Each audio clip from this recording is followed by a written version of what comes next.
నియోజకవర్గం అనేది ప్రతిష్టాత్మకమైంది. కాంప్లెక్స్ నియోజకవర్గం ప్రతిష్టాత్మకమైందండి.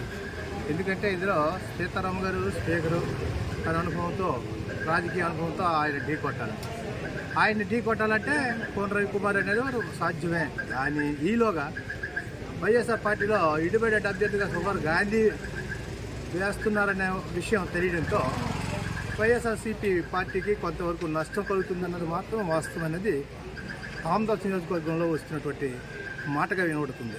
అయితే ఇప్పుడు పరిస్థితి బట్టి చూస్తే ఈలోగా హైకమాండ్, వైఎస్ఆర్సీపీ హైకమాండ్ సోమవారం గాంధీని నచ్చచెప్పడంలో కానీ లేదా సమీర సీతారాం గారు వారిని నచ్చచెప్పి ఒప్పందం చేసుకొని కలిసి ఉంటే ఒక బలం గట్టిగా ఉండేది.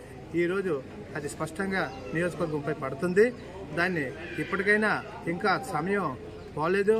ఉపసంహరణ ఇది నామినేషన్లు వేసే ముందైనా కొంతవరకు సయోధ్య చేయడం ద్వారా వారికి ఏదో అవకాశం ఇస్తామని వైసీపీ గట్టి నమ్మకం ఇస్తే ఆయన వైదొలిగితే అప్పుడు సీతారాం గెలుపుకి అవకాశం ఉంటుంది. లేకపోతే కష్టం.